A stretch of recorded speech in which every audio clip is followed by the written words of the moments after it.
काय म्हणताय मित्रांनो? कसे आहात तुम्ही? तर इतके दिवस आपण वेगवेगळे म्हणजे मागच्या वेळेस आपण डेन्सिटीचा विषय घेतला. त्याच्या आधी बरेच काही-काही टॉपिक घेतले. पण आज आपण काही बेसिक्स घेऊ.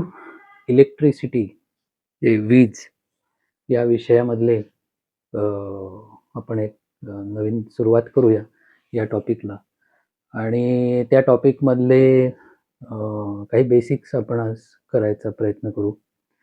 तर साधारण एक 9वी-10वीच्या मुलांना 10वीच्या रॅदर आय थिंक हा विषय असतो, सुरुवात झालेली असते. तर इलेक्ट्रिसिटीमध्ये सुरुवातीला आपण शिकलेलो असतो व्होल्टेज, करंट, त्यानंतर चार्ज आणि रेझिस्टन्स म्हणजे विद्युत पातळीतील फरक व्होल्टेज, करंट म्हणजे विद्युतधारा, चार्ज म्हणजे विद्युत प्रभार आणि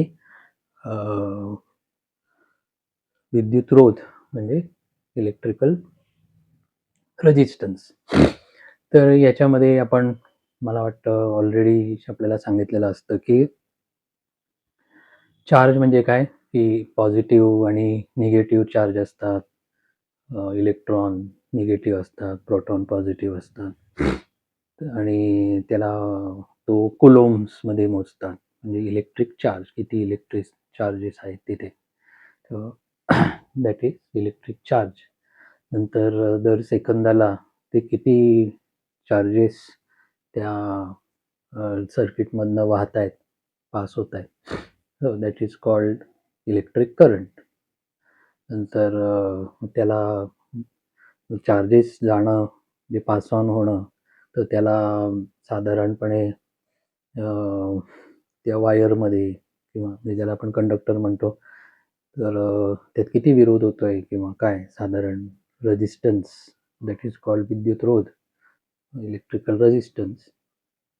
आणि तो चार्जेस तिथं किती व्होल्टेज आहे किंवा त्या विद्युत पातळीमधील फरक काय आहे, त्यानुसार दॅट इज कॉल्ड व्होल्टेज. बाकी आपल्याला मग यातले अनेक टॉपिक झालेले असतात. पण मुख्य मुद्दा काही-काही जणांना होतो किंवा काही-काही जणांना लक्षात येत नाही, की भाई हे इलेक्ट्रिक चार्ज म्हणजे विद्युत प्रभार आणि हे व्होल्टेज म्हणजे विद्युत पातळीतील फरक, हे नक्की काय आहे? बरोबर?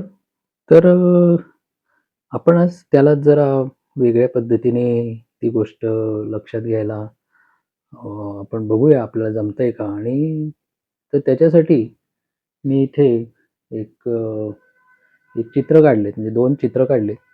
एक एक बिल्डिंग आहे आणि त्याच्या खाली म्हणजे आता तुम्ही साधारण तुम्ही जिथं राहता, तर त्या बिल्डिंगच्या कुठेतरी खाली पार्किंगच्या तिथे एखादा मोठा टँक असतो किंवा बोअरवेल असते.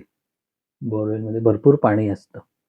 नंतर त्या बिल्डिंगमधल्या लोकांना पाणी वापरता यावं म्हणून बिल्डिंगवर एक टाक्या, म्हणजे एक किंवा अनेक टाक्या बसवलेल्या असतात आणि मग इथनं असे वॉटर पंपिंग करून वर टाकीवर ते चढवतात. टाकीत पाणी गेलं की ते सगळे बिल्डिंगला जातं. तर मित्रांनो, याचा आणि इलेक्ट्रिसिटीचा काय संबंध? किंवा चार्जेस, व्होल्टेज, रेझिस्टन्स आणि करंट आपल्याला हे समजून घेता येईल का? तर एक तर लक्षात घ्या, की भरपूर पाणी जिथं आहे, कुठे खाली आहे आणि पाणी संपतंय कुठं, कमी जास्त कुठं होतंय, टाकीमध्ये. नंतर पाणी पाईपमधनं वाहून नेलं जातंय आणि वाहत असताना मग त्याच्यामध्ये काही गाळ आला, काही झालं, की त्यामुळे पाणी वाहायला विरोध होतोय. म्हणजेच काय? म्हणजे आता आपण साधारण इलेक्ट्रिसिटीच्या भाषेत बोलायचं झाल्यास तुम्ही हे बघा, हे असे हे तुम्ही बघितले असतील. बॅटरी सेल्स तुमच्या घड्याळामध्ये कुठं कुठं असतात बॅटरी सेल्स तुम्हाला दिसतील, पेन्सिल सेल म्हणतात. तर असे सेल तुम्ही बघितले असतील, बरोबर आहे. तर त्या सेलच्या एका बाजूला निगेटिव्ह असतं आणि एका बाजूला पॉझिटिव्ह असतं. म्हणजे जो उंचवट्याचा भाग असतो तो पॉझिटिव्ह असतो आणि जो खालचा फ्लॅट भाग असतो तो काय असतो, निगेटिव्ह असतो. म्हणजे काय असतं की सेलमध्ये काय होतं हे आधी लक्षात घ्या. हे जे मी तर तुम्हाला जसं सांगितलं की ही जी डायग्राम आहे किंवा हे जे चित्र आहे ते कशाचं काढलंय, बिल्डिंगचं. आणि इकडचं चित्र कशाचं काढलंय की हे सेल, त्या सेलमध्ये आतमध्ये काय होतं याचा आपण जरा विचार करायचा प्रयत्न करूया, so that we understand all the concepts related to electricity. तर जसं टाकीमध्ये म्हणजे आपल्या घर उदाहरणामध्ये एका ठिकाणी भरपूर पाणी आहे आणि ते पाणी चढवून जिथं पाणी कमी आहे तिथं ते चढवायचं आहे. तसंच सेलच्या बाबतीत सुद्धा काय आहे, इथे पॉझिटिव्ह आहे म्हणजे इथे चार्जेस कमी आहेत आणि जे निगेटिव्ह आहे ते निगेटिव्हमध्ये काय चार्जेस जास्त आहेत. कुठले चार्ज, तर इलेक्ट्रॉन्स जसं आपण म्हणलं. तर जेव्हा बॅटरी अशा पद्धतीची बॅटरी आपल्याकडे असते 12 वोल्ट काय जे काय इथं अजून कमी असेल, तर या बॅटरीमध्ये जेव्हा ती डिझाईन केली जाते त्याच्यामध्ये असं तयार केलं जातं की त्याचा जो निगेटिव्ह आहे ते निगेटिव्हकडे निगेटिव्ह चार्जेस किंवा इलेक्ट्रॉन्स जास्त येतील आणि जी पॉझिटिव्ह आहे जो बॅटरीचा जो उंचवटा आहे तिकडं इलेक्ट्रॉन्स कमी येतील. म्हणजे जेव्हा ही बॅटरी या बॅटरीला एखादी वायर जोडून छोटासा एखादा लॅम्प किंवा असं छोटंसं काहीतरी तर लावलं तेव्हा काय होईल की जेव्हा त्या बॅटरीच्या एका बाजूला म्हणजे जिथं निगेटिव्ह ज्याला म्हणतो, ज्याला कॅथोड असंही म्हणतो, जेव्हा बॅटरी एखाद्या इलेक्ट्रिक सर्किटमध्ये इथे एक लॅम्प आहे, इथे एक बटन आहे चालू करायचं आणि त्याचं निगेटिव्हपासनं बटनाला गेले आणि बटनापासून लॅम्पला आणि लॅम्पचं पुन्हा पॉझिटिव्हला येऊन जी निगेटिव्हपासनं वायर गेली तिकडे एखादा बल्ब लावला आणि मध्ये एखादा सर्किट स्विच असेल आणि वरनं येऊन पुन्हा पॉझिटिव्हला जोडला म्हणजे ॲनोडला जोडला. तर काय होईल, या कुठल्याही बॅटरीमध्ये काय होईल की जेव्हा असं काही बाहेरनं जोडलं जाईल तेव्हा निगेटिव्ह साईडला म्हणजे जिथं फ्लॅट बाजू आहे, जी निगेटिव्ह बाजू आहे, निगेटिव्ह बाजूला काय होईल, निगेटिव्ह बाजूला इलेक्ट्रॉन्स भरपूर जास्त प्रमाणात जमा होतील. एका बाजूला इलेक्ट्रॉन्स खूप कमी आहेत, एका साईडला इलेक्ट्रॉन्स खूप जास्त आहेत. So electron is nothing else but negative charge येतो, विद्युत प्रभार. तर एका बाजूला इलेक्ट्रॉन्स खूप जास्त जमा झाले, दॅट इज कॉल्ड कॅथोड. तिथं खूप मोठ्या प्रमाणात इलेक्ट्रिक चार्ज जमा झाला. दुसऱ्या बाजूला तेवढं नाही आहे, अजिबातच नाही आहे. त्यामुळे काय होईल, इथला खूप जास्त चार्ज, इथला कमी चार्ज, इथला खूप जास्त चार्ज, इथला कमी चार्ज, याच्यामुळे काय झालं, या चार्जमध्ये एक फरक तयार झाला, डिफरन्स. इथलं चार्ज म्हणजे काय, शेवटी काही इलेक्ट्रॉन वोल्ट्स असतील प्रत्येक इलेक्ट्रॉनचं. तर असे लाखो करोडो इलेक्ट्रॉन्स इथं असतील, तर तेवढेच म्हणजे त्याच्यापेक्षा कमी असतील पण ते इलेक्ट्रॉन्सच इथे असतील आणि त्यामुळे या दोघांच्या मध्ये, या दोन टोकांच्या मध्ये काय होईल, इलेक्ट्रिक पोटेन्शियल डिफरन्स. कारण इथं खूप कमी आहे, इथं खूप जास्त आहे. त्यामुळे या निगेटिव्हमध्ये आणि पॉझिटिव्हमध्ये या दोघांच्या मध्ये खूप मोठ्या प्रमाणामध्ये म्हणजे या बॅटरीवर अवलंबून असेल, खूप मोठ्या प्रमाणामध्ये किंवा किती व्होल्टेजची बॅटरी आहे तेवढं डिफरन्स या निगेटिव्ह आणि पॉझिटिव्हच्या मध्ये तयार होईल. बरोबर? निगेटिव्ह आणि पॉझिटिव्हच्या मध्ये तो डिफरन्स तयार होईल. मग तुम्ही म्हणाल मग आतनंच का नाही? मग ते तयार झालं तर आतच का नाही करंट फ्लो होत? बरोबर आहे. पण तशी सोय याच्यात केलेली नसते. याच्या आतमध्ये करंट फ्लो होऊ शकत नाही. करंट कुठनं फ्लो होऊ शकतो? बाहेर काही जोडलं तर. तुमची शंका बरोबर आहे की ह्याच्या आतच आहे ना, इथं पॉझिटिव्ह इथं निगेटिव्ह, आतमध्येच करंट आला नाही. ते हुशार आहेत. त्यांनी काय केलंय, त्याच्या आतमध्ये तो करंट फ्लो होत नाही. करंट कधी फ्लो होतो की ह्याच्या इथे वायर घेतली, वायरच्या मध्ये काहीतरी छोटासा लॅम्प वगैरे लावला आणि मे बी स्विच बटन पाहिजे तर बटन, नाही तर तसंही नसलं तरी याच्यामध्ये येऊन लावला तर काय होईल, लॅम्प ठेवला तर काय होईल, सर्किट पूर्ण होईल. मग सर्किट पूर्ण होतं म्हणजे काय की हे जी निगेटिव्ह जी दिसते, निगेटिव्ह पासनं इलेक्ट्रॉन्स जातील. निगेटिव्ह खूप मोठ्या प्रमाणात निगेटिव्ह चार्जेस आहेत, तिथनं इलेक्ट्रॉन जाईल. कुठं जाईल? त्या वायरमध्ये, बाहेर जोडलेल्या वायरमध्ये जाईल आणि त्या वायरमधनं तो चार्ज त्या लॅम्पपर्यंत जाईल. मग तो छोटासा लाईट असेल तो लागेल आणि मग त्या लॅम्पच्या दुसऱ्या टोकाकडून तो इलेक्ट्रॉन वरच्या साईडला येईल. खालनं इलेक्ट्रॉन गेले वरच्या साईडला, कुठं काहीतरी मध्ये लॅम्प वगैरे असेल, तिथनं जाऊन वरच्या साईडला आले. इलेक्ट्रॉन गेले कॅथोडकडून, इलेक्ट्रॉन आले. काय होईल? इलेक्ट्रॉनचा फ्लो सुरू होईल. इलेक्ट्रॉन काय आहेत? चार्ज आहेत, निगेटिव्ह चार्जेस. सो इलेक्ट्रॉनचा फ्लो म्हणजेच काय?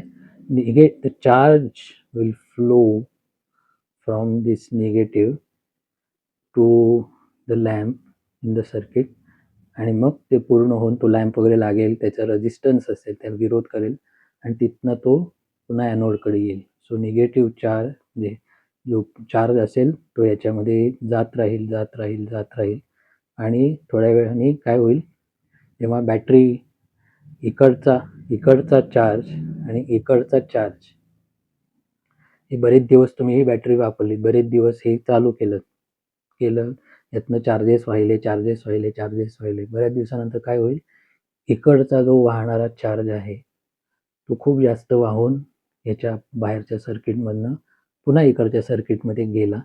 त्यामुळे काही ऑलमोस्ट या दोघांचे जे चार्जेस आहेत, दोघांमध्ये फारसा फरक राहणार नाही. म्हणजे काय म्हणतो आपण की बॅटरी डिस्चार्ज झाली. बॅटरी डिस्चार्ज म्हणजे इथनं गेला सर्किटमध्ये, सर्किटमधनं पुन्हा वर आला, सगळं भर त्याने काढून टाकली आणि त्यामुळे मग बॅटरी डिस्चार्ज झाली, सेल संपला, असं जे आपण म्हणतो. म्हणजेच काय की चार्जेस याच्यातनं इथं जो भरपूर जास्त प्रमाणात जे चार्जेस होते ते वाहिले, रेजिस्टन्समधनं वाहिले आणि दुसऱ्या साईडला गेले ॲनोडकडे. सो कॅथोडकडनं चार्जेस निघाले आणि रेजिस्टन्समधनं ॲनोडकडे गेले. तर या चार्जच्या वाहण्यालाच काय म्हणतात? Electric current. चार्जेस म्हणजेच काय? The flow of charge per unit time is called electric current and it is measured in ampere. Difference between positive and negative ends of a battery. Voltage, electric potential difference. इथं काही electric potential आहे, कशामुळे? इथल्या चार्जमुळे. इथं काही electric potential आहे इथल्या चार्जमुळे. या दोघांच्या ठिकाणी असणाऱ्या इलेक्ट्रिक पोटेन्शियलमध्ये काही फरक जेव्हा येईल, तिथं काय आलेला असेल? व्होल्टेज आलेला असेल. इलेक्ट्रिक पोटेन्शियलचा दुसरा एक मी उदाहरण देतो. जेव्हा तुम्ही उंचावर जाता, हे जी टँक आहे, टँकमधनं पहिला मजला, दुसरा मजला, तिसरा मजला, चौथा मजला, एवढ्या उंचावर जेव्हा तुम्ही एखादी टाकी ठेवता तेव्हा काय होतं, या दोन्हीच्या पातळीमध्ये हे खाली आहे, जमिनीवर आहे आणि हे उंचीवर आहे. या दोन्हीच्या पातळीमध्ये जेव्हा फरक आहे तेव्हा काय म्हणतो आपण, हाईट डिफरन्स. कारण दोन्ही ठिकाणी असलेली हाईट ही वेगवेगळी आहे. दोघांच्या ठिकाणी इथं 4 मजल्याच्या वर आहे आणि एक खाली आहे. दोघांच्या मध्ये काही फरक आहे. म्हणजेच काय झालं, हाईट डिफरन्स झाला. तेव्हा डिफरन्स येतो दोन्हीच्या मध्ये, तेव्हाच पाणी नॅचरली वाहतं. जे वरनं खाली पाणी त्या डिफरन्समुळेच येतं. तुम्हाला काही वरनं खाली यायला फक्त नळ जोडावे लागतात. पुन्हा वर पंप नाही लावावा लागत. कारण with gravity it will flow down. So तशाच पद्धतीने बॅटरीच्याही 2 टोकांमध्ये इलेक्ट्रॉलिसिसची जी केमिकल रिॲक्शन असते, तेव्हा ती काय रिॲक्शन आहे आपण नंतर बोलू कधीतरी. पण जेव्हा बॅटरी तुम्ही सुरू करता, बॅटरी ऑन करता, तेव्हा त्याच्या निगेटिव्ह आणि पॉझिटिव्हच्या मध्ये असा काहीतरी एक फरक पडतो. एका ठिकाणी इलेक्ट्रॉनचा चार्जेस हे खूप जास्त होतात, एका ठिकाणी खूप कमी होतात.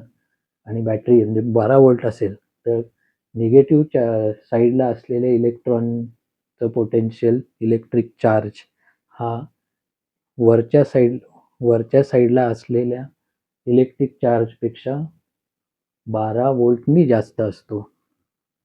त्यालाच काय म्हणतात, बॅटरी किती व्होल्टची आहे. आलं लक्षात की एखाद्या ठिकाणी असणारा इलेक्ट्रिक चार्ज किती आहे, काय आहे, किती इलेक्ट्रॉन्स, किती मिलियन्स ऑफ इलेक्ट्रॉन्स त्या ठिकाणी आहेत, त्याच्यावर काय ठरतं, त्याचा electric charge. Electric charge is identified by letter Q. आणि तो कशामध्ये मोजतात, कुलोम्समध्ये मोजतात.